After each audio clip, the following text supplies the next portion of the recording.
Alright kids and squids, what is going on? It is Hank here from Nintendome. Today, I'm going to be talking about the latest weapon to hit Splatoon, the Tri-Slosher Nouveau. But before I talk about that, I want to quickly give you guys an update on the state of Nintendome. So, I am absolutely going to continue the Think Tank series and the Squid Science theories moving into the new year. I hope you guys understand why I have not been able to make videos for those series. It's just been a very busy past couple of months.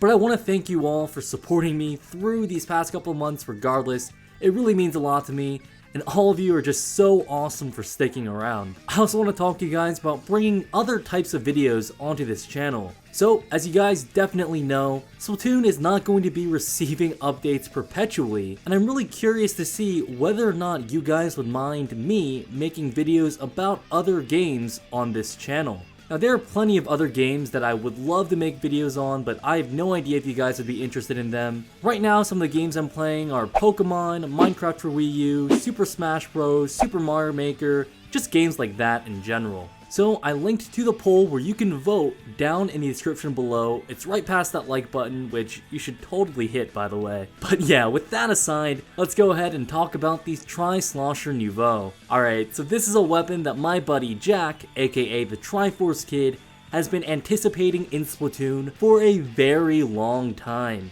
I know I didn't give the Tri-Slosher very much credit the last time I talked about it, but I actually just want to go ahead and say that I was completely wrong. The main weapon is actually quite viable, and I almost feel like it's the spiritual successor to the roller. Now, one of the greatest aspects of the Tri-Slosher main weapon is its consistent damage output. So I've noticed that you really don't need damage up on this weapon because the damage will rarely taper off. Even if your opponent is running triple defense ups, you can usually get that 2-hit KO at max range. Of course, it's also got that wide ink spread that kind of decreases the need to aim a little bit. But hey, that's fine. Now, this is a custom weapon, so the nitty gritty is really going to be with the weapons kit. For a sub-weapon, it's rocking the Seekers, and I'm a bit conflicted on this. While the main Tri-Slosher's weakness is its inability to pressure opponents that are very far away, I'm not sure the Seeker actually does that very effectively.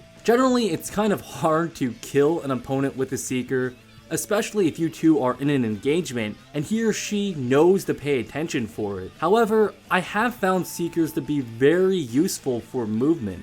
Swimming with the Seeker trail and then stealthily jumping out can be a very effective strategy. Of course, this works way better on maps like Port Mackerel and Arowana Mall, but in general, doing this is just something nice to keep in mind. Now, the special weapon is the Echolocator. Echolocator is always very solid, and while this weapon does not do a great job at taking advantage of echolocation on its own, it's always nice to have another option if you want to fit in echolocation into your team composition. So definitely no complaints here on that front, and I'm 100% sure that you guys expected me to say that, because let's be real, I always praise echolocation. So in terms of general gameplay style, I definitely think that this is a weapon that warrants being a bit more aggressive. The Seekers allow you to stealthily get into your opponent's areas while still maintaining a full ink tank, and the awareness echolocation provides is going to be especially crucial when you're in your opponent's territory. And of course, the main Tri-Slosher weapon itself is stellar in close range combat, so definitely getting those flanks and getting the initiative off of your engagement is going to be your #1 objective.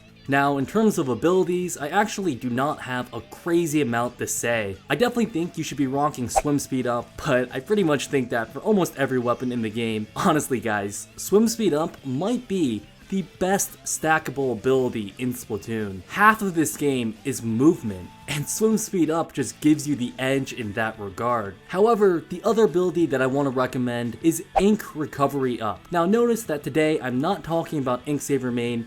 I really think Ink Recovery Up is just superior to Ink Saver main on this weapon. For example, when you do that Seeker technique that I talked about earlier, Ink Recovery Up would allow you to get to your ink tank more quickly, which allows you to jump out of the Seeker trail with a full ink tank at an earlier point in time. This is also a weapon that is not going to be rapidly sloshing, as the range is quite bad.